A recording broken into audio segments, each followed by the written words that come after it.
Welcome to Rick's Corner. You know, from time to time I meet different people on the road that watch the show, and it's always interesting for me to find out where people come from and what they do. And I was in the gym on Sunday, and Dr. Dan Reardon came up to me and said, I watch your show. And I get this a lot from all over the place, and we were talking about one thing or another, and he does DNA testing, and which is something that's kind of interesting to me for sure. You said you have done this on Rich Piana? Yeah, I don't even know if Rich even knows his results. We tested Rich, if Rich is watching, we tested Rich, it was at the Arnold's in 2014. Yeah. I actually saw Rich at FIBO after the Arnold's to say, you know, your results are ready. Yeah. But I don't even know if he's even seen his results. That's Rich, he's like that. But I'd love to talk Rich through his results. But yeah, so we've tested, I mean, in terms of the, you know, the bodybuilders that, you know, we know and follow, we've tested the likes of, you know, Rich Piana, Steve Kuklo, Ronnie Coleman, Dorian Yates, Johnny Jackson, Ron Partlow, Rich Kaspari. We've tested loads and loads of bodybuilders. Well, tell me, I don't know a lot about it, but what is the purpose of the test, and what do the results tell you? From a point of view of professional bodybuilding, the reason why we've done a lot of work with bodybuilders is because, as I've mentioned to you in the gym, one of the things that we've really wanted to do is try and bridge the gap between science and learning from anecdotal evidence. So when a big muscly guy says, I did this and I got muscular, you know, we tend to listen to them because and so that's the reason we've learned a lot. But I mean, ultimately what our product is all about is for people that, you know, for everyday member of the public, or for people, you know, amateur athletes or even professional athletes, you know, what can we tell them from a DNA test, so from their own genetic blueprint, how they can efficiently build muscle, efficiently lose body fat, efficiently improve their VO2 max, understand their metabolic efficiency, you know, understand things like caffeine metabolism and sensitivity. You know, are they truly genetically lactose intolerant? You know, do they have natural athletic tendencies? You know, what's the situation with certain supplementation? You know, could taking creatine or choline or B vitamins actually be harmful or reduce the chances of somebody improving their athletic abilities? Really? So yeah, so these are all the sorts of things that we look at, and we don't do it from the point of view of trying to tell other people that their methods are not right. What we've tried to do is take everyone's methods and then use what we do and say, okay, so we now understand why your methods are right and we understand why yours are right, and therefore we can say, you know, person X with these gene results might benefit from that, and person Y with these gene results might benefit from that. And so we're trying to sort of bridge that gap between, you know, what people say works and actually understanding why it works. Can you tell, like, for example, I go to the gym, I train, I get maybe 6-7 hours of sleep a night, and like a lot of people that train, I wake up tired. Rather than feeling like I really want to go. And then some days I wake up fine. And then some days I wake up, my body hurts. And then some days I wake up and it doesn't. And then I go to the gym and I come home and I get on my computer, and all of a sudden I feel myself just literally wanting just to close my eyes lately. I don't know if it's something I'm doing, or if it's something I'm taking, or lack of something I'm taking. Yeah, I mean, you know, all those sorts of things we could certainly start to try and piece together, you know, from genetics, going through a range of questions. I mean, you know, the sorts of things that come to mind there are, in terms of sleep and sleep quality, you know, what's your metabolic efficiency like? And if you're metabolically inefficient and you're consuming foods late at night, then there's a whole kind of, you know, you'll be converting lots of energy to heat through the night, and, you know, wasting a lot of calories, and that will ultimately have an effect on, you know, if your body's relaxing or if your body's not relaxing. The types of foods that you're consuming in the evening. Caffeine, are you a fast metabolizer of caffeine, in which case are you getting big surges in the effects of caffeine and then having massive crashes? That could be something else post-workout. You know, looking at hormones as well, you know, what your current testosterone levels like, and, you know, things like that. There's so many questions that we could kind of delve into for that. And you can do this by testing it. Yeah, I mean, we look at the CYP1A2 gene, which is all about caffeine metabolism and speed of caffeine metabolism. We look at the UCP genes, the uncoupling genes. So when we consume foods, we extract the energy from a series of proteins that sit on mitochondria, and where you have dysfunctions in these proteins because of gene mutations, you can lose the energy as heat, so it basically makes your metabolism very inefficient. So you have what's called a fast metabolism, but it's actually an inefficient metabolism. So we look at that sort of stuff. We do a gene panel for testosterone. We can actually give you genetic scores. We call it the testosterone evaluation template, or the TET score, which is a way that we can evaluate based on your genes how likely you are to suffer with low testosterone, or potentially testosterone levels that are just not optimal, and therefore we can say, okay, perhaps you should go talk to Dr. X and see what other things that you can do about that. So yeah, there's a whole host of. Can they be too high just as well as too low?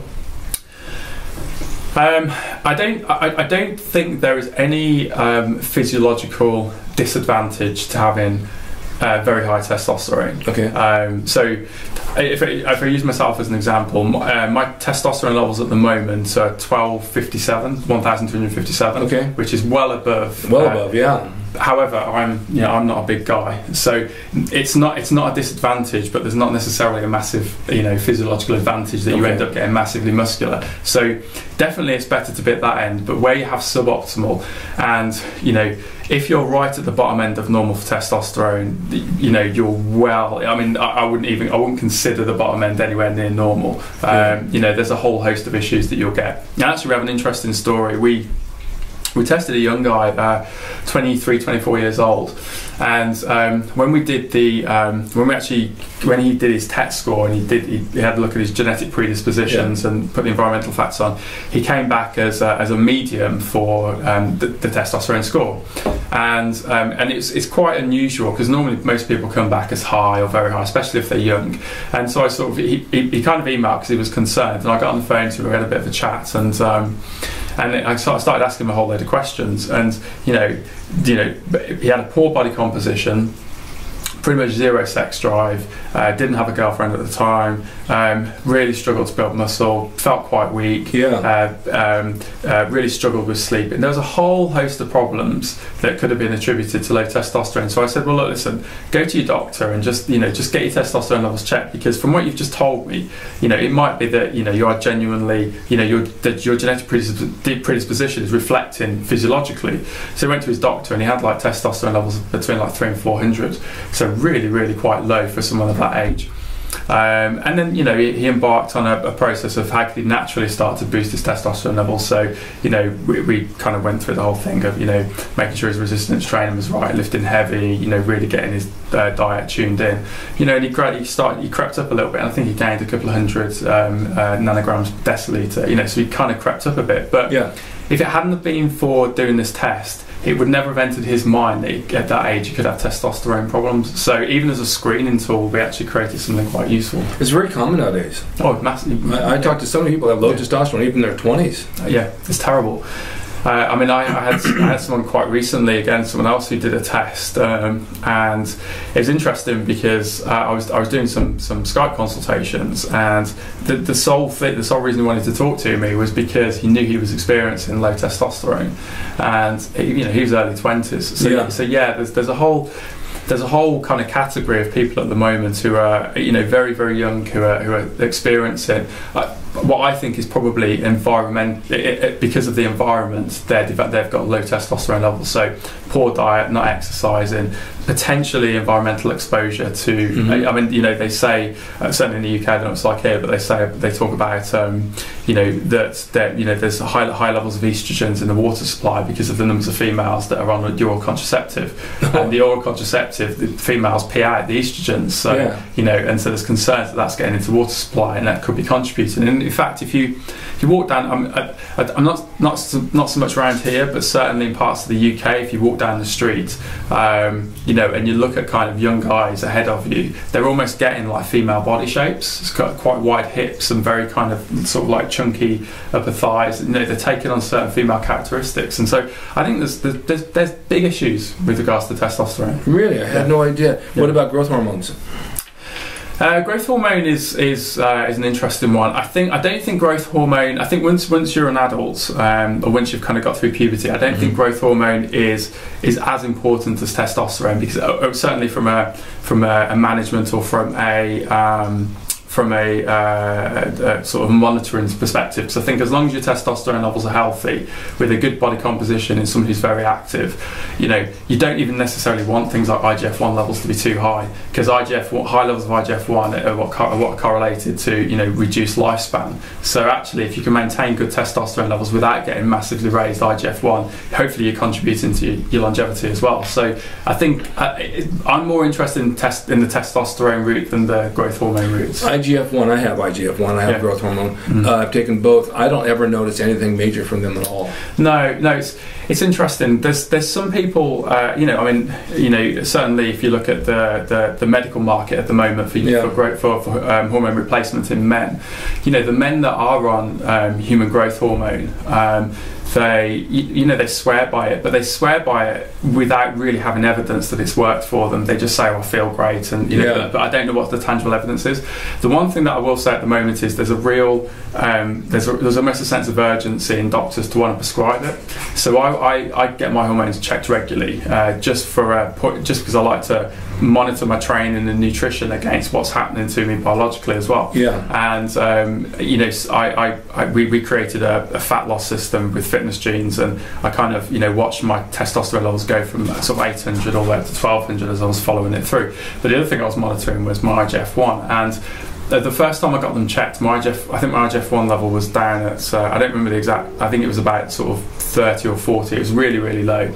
And the first thing the doctor wanted to do was put me on growth hormone, you know, and I was straight away, I sort of said, well, look, this and that, I don't want to, because, you know, I don't think I need it. And I think if it was something I wanted to increase, I could probably do it through diet and training anyway. Sure. So I think that the only thing I've ever heard anybody say where it seems to be tangible evidence is that they say when they've used these things, their joints have got better, or they don't experience as much joint pain or tendon pain, and that's the only thing I've ever That's really funny, because I've heard just the opposite, that when I had taken it, my wrists and hands hurt. Oh, really? Yeah. Well, that could be, I mean, interestingly, so the symptoms, so you know the condition acromegaly? Yeah, sure. So acromegaly is where in adults you produce too much growth hormone. Right. And actually the symptoms of acromegaly are you develop big hands, a ridged forehead, but you get carpal tunnel syndrome. I got it. Yeah, you get swelling in the carpal tunnel. So absolutely, so some people, if they take excess IGF-1 or, well, probably just excess IGF-1, there is the potential that you'll get symptoms of you know, acromegaly or giantism. Does that go away when you go off of it?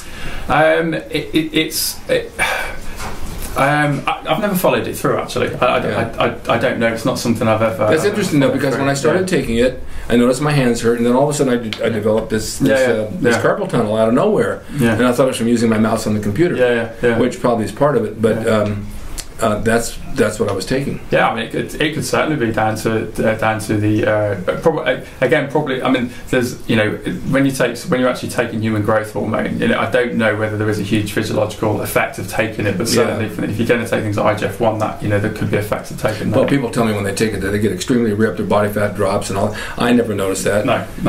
I mean, I noticed it like 30 years ago when I first took it. The first week I got ripped, but I was dieting really hard too. I don't know now that it does that. Testosterone for sure makes me feel better. There's also thyroid. That can be an issue. And I was told several months ago my thyroid was low, so I went on thyroid and a half grain of Cytomel.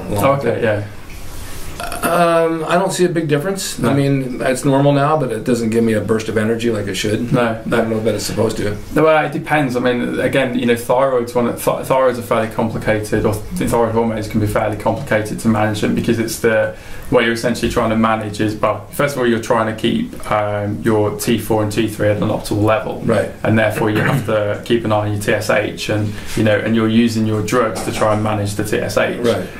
Where you manage that well, you know, you certainly won't get the symptoms of being hypothyroid or low thyroid, but then if you don't manage it well, you end up with the symptoms of hyper, and if you don't get either of the extremes, you just might not get any effect whatsoever. I was told that if you're thyroid, if you take thyroid and you take too much, it can give you the symptoms of being also tired and run down. It can. So if you take too much of it, one of the things that can happen is you get weight loss, change in bowel habits, you can get visual disturbances, heart palpitations, and tiredness, lethargy, all of those sorts of things. Whereas if you do the opposite, it's the opposite. So it's weight gain, constipation. You know. It's funny because I've noticed my vision, my eyes have been tired, but I don't know if it's being on the computer or if it's the thyroid, so I got the thyroid back. Yeah. I'm going to get blood tested again, like they sure it's worth it. It's worth it, yeah. So tell me about the kit.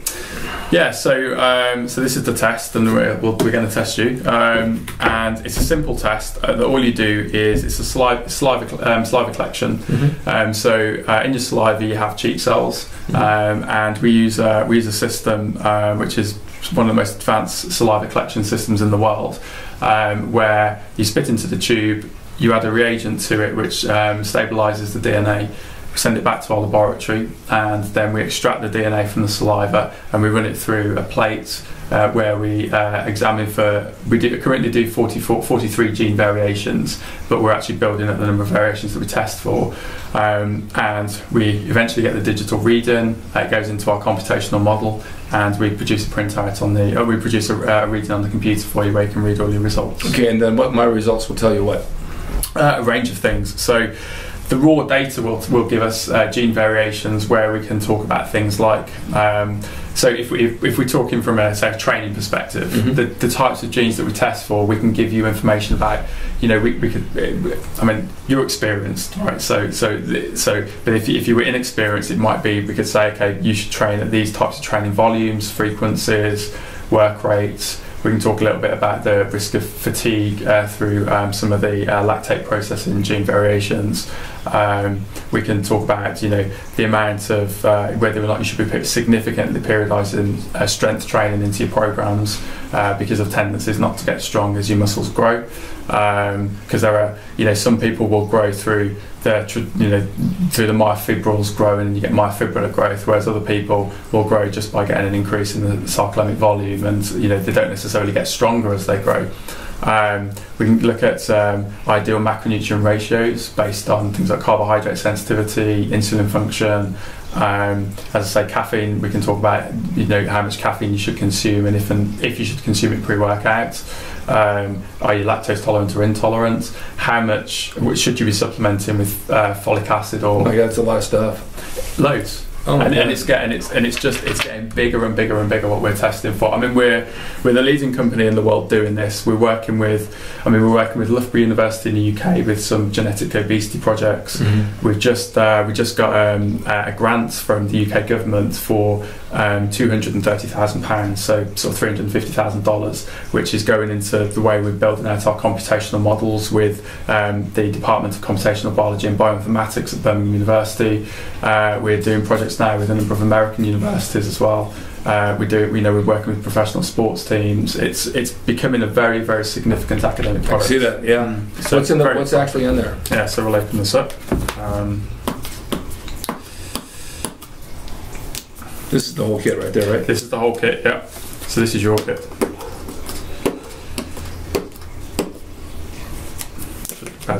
Right, okay. All my info will be inside that box. Secrets of Rick Drasin. Absolutely. So it's a pretty solid white box. Just for your information, this box is designed for the US Postal Service. So when you've done the test, can't crush it. Yeah, it goes straight in. Yeah.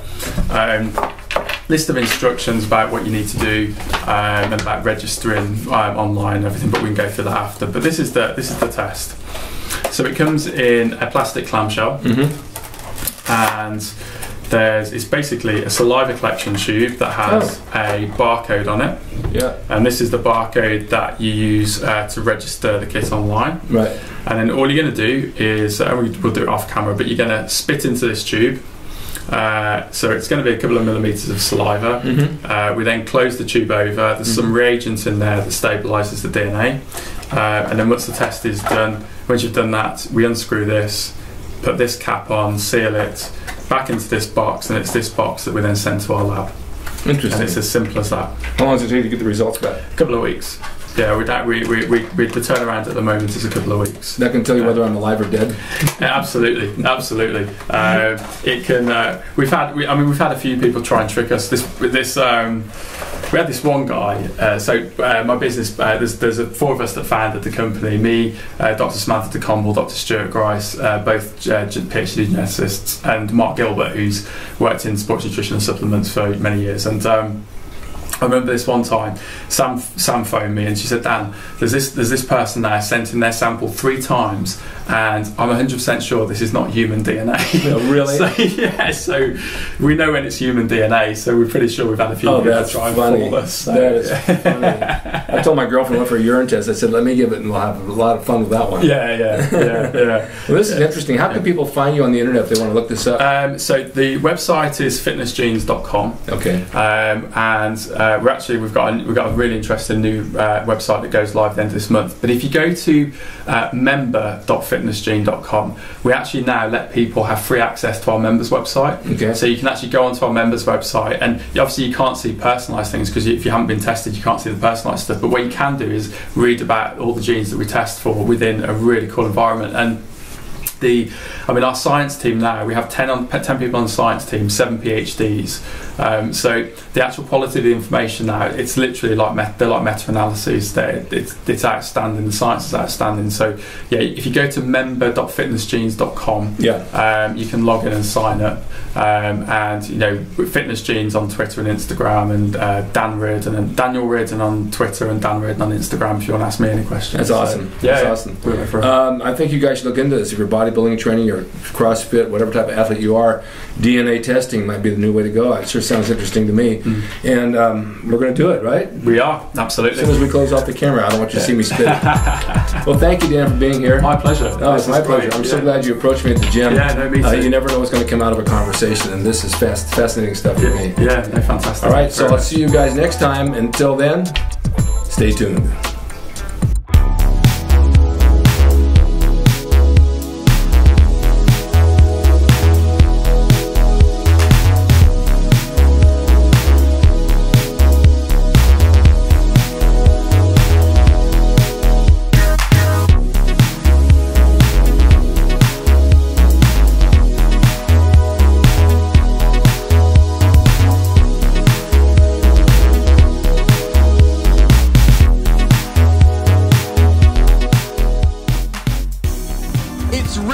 drasin.com. He is the equalizer, baby. See you next time.